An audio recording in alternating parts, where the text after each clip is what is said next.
अस्सलाम वालेकुम दोस्तों, 29 जनवरी 2024 को शाम के वक्त जब मैं ट्विटर पर स्क्रॉल कर रहा था तो एलॉन मस्क की ये ट्वीट मेरे सामने आती है जिस पर उसने मेंशन कर रखा था कि न्यूरोलिंक की तरफ से पहले ह्यूमन के अंदर चिप इम्प्लांट कर दी गई और वो पेशेंट अच्छी तरह सेहतयाब हो रहा है। अब तक के result promising spike detection show कर रहे हैं। अब ये न्यूरोलिंक क्या है, ह्यूमन के अंदर किस चीज की चिप इम्प्लांट की गई है, ये टॉपिक इतना अहम क्यों और कैसे 21वीं सदी की ये सबसे बड़ी इन्वेंशन होने वाली है, इस सवाल के जवाब के लिए हमारे साथ बने रहिए और वीडियो एंड तक देखिएगा। ये सब समझने से पहले आप दो छोटे से कंसेप्ट न्यूरॉन्स और स्पाइक के बारे में समझ लें। हमारी बॉडी मुख्तलिफ सेल से मिलकर बनी होती है जिनमें सबसे अहम है नर्व सेल्स जो कि दिमाग में पाए जाते हैं। इन्हीं नर्व सेल्स को न्यूरॉन्स कहते हैं। ये न्यूरॉन्स हमारी सारी बॉडी को कंट्रोल करते हैं। हमारा सुनना, चलना, फिरना, खाना सब कुछ यही न्यूरॉन्स कंट्रोल करते हैं और इनकी तादाद ऑलमोस्ट 80 बिलियन के करीब है। तो आप समझ सकते हैं कि ये कितना बड़ा नेटवर्क है। दूसरा है स्पाइक। न्यूरॉन्स एक दूसरे से राब्ते के लिए सिग्नल्स जनरेट करते हैं। इन्हीं सिग्नल्स को स्पाइक कहते हैं। 2016 में एलॉन मस्क और 7 साइंटिस्ट और इंजीनियर्स पर मुश्तमिल एक टीम ने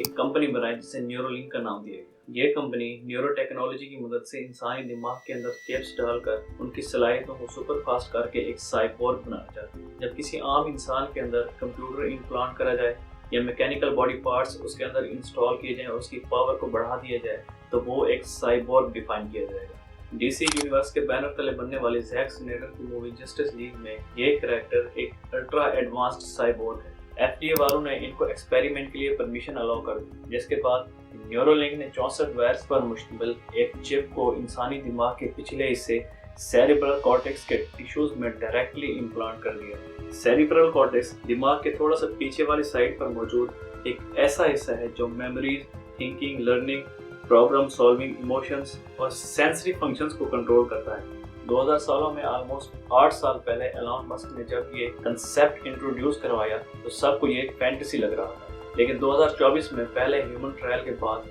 शायद ये अब हकीकत बनने जा रहा है। इंसानों पर ट्रायल से पहले ये पिग्स और बंदरों पर एक्सपेरिमेंट कर चुके थे। जैसा कि आप इस वीडियो में देख रहे होंगे कि एक बंदर को ये गेम खेलने के लिए दी गई। इस बंदर के अंदर चिप इम्प्लांटेड थी। जब ये बंदर गेम में इस निशान को टिक करता तो इसे इनाम के तौर पर इस नाली से बनाना शेक दिया जाता और वहां पर इस बंदर के न्यूरॉन्स के स्पाइक की रीडिंग साइंटिस्ट के पास पहुंचती रहती। जब ग्राफ की शक्ल में रिजल्ट दिखाया गया तो बंदर की नेचुरल स्पाइक और चिप की स्पाइक का ग्राफ ऑलमोस्ट सेम था, जिसके बाद वो ह्यूमन ट्रायल की तरफ आए। टेलीपैथी के पेशेंट अपने दिमाग के जरिए सिर्फ सोच कर कंप्यूटर्स, स्मार्टफोन्स और इनके साथ कनेक्टेड किसी भी डिवाइस को कंट्रोल कर सकेंगे। कुछ एप्लीकेशन जो न्यूरोलिंक ने बताई हैं कि वो अचीव करना चाहते हैं, इनमें टेलीपैथिक टाइपिंग और कंप्यूटर के कर्सर को कंट्रोल करना है। टेलीपैथी इन पेशेंट्स को शुरू के ट्रायल्स में मैसेजेस पढ़ना, ऐप्स ओपन करना, वेब ब्राउजर इस्तेमाल करना और इवन गेम्स खेलना भी सिखाएगी। एलॉन मस्क ने अपने एक इंटरव्यू में कहा कि अगर टेलीपैथी के पेशेंट स्मार्टफोन्स को अपने दिमाग के जरिए कंट्रोल कर सकेंगे तो इससे बड़ी सारी डिवाइसेस को कंट्रोल कर सकेंगे।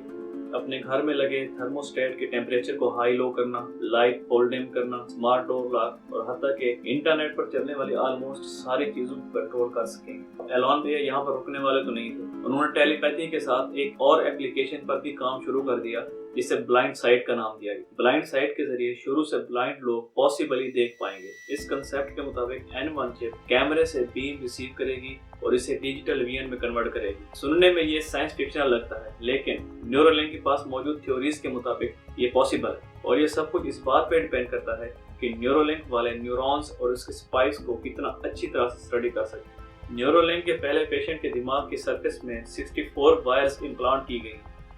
ये इम्प्लांटेशन एक सर्जिकल रोबोट ने की है जिसे ये इम्प्लांट करने में ऑलमोस्ट 4 घंटे लगे।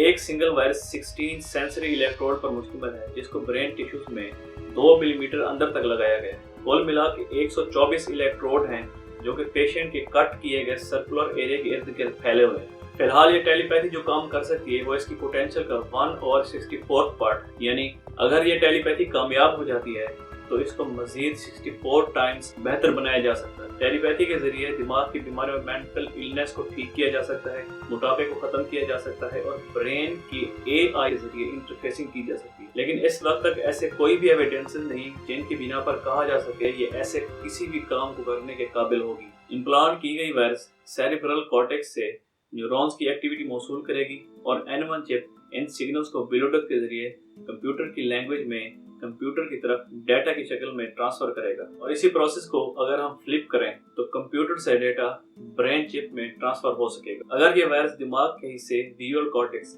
जो कि देखने के अमल को कंट्रोल करता है डायरेक्टली इंस्टॉल कर दी जाए और कंप्यूटर या दूसरी डिवाइसेस से आने वाले सिग्नल्स को ब्रेन विजुअल्स की शक्ल में रीड कर सके तो शायद सारी जिंदगी बिनाई से महरूम रहने वाला शख्स दोबारा देखने के काबिल होगा। हालांकि ये एक आम इंसान के देखने जैसा नहीं होगा, लेकिन वो लो रेजोल्यूशन में ब्लैक एंड व्हाइट देख पाएगा। अगर N1 चिप सही न्यूरॉन्स के सही पैटर्न को स्टडी करने में कामयाब हुई तो इमेजिन करें 70s की वीडियो गेम्स जिनमें अभी तक कलर ग्राफिक्स इंट्रोड्यूस नहीं हुए थे लेकिन अब इमेज को समझने के काबिल थे, और जैसे वीडियो गेम्स में time to time colour graphics introduce हुए इसी तरह N1 चिप भी टाइम टू टाइम अपडेट होती रहेगी।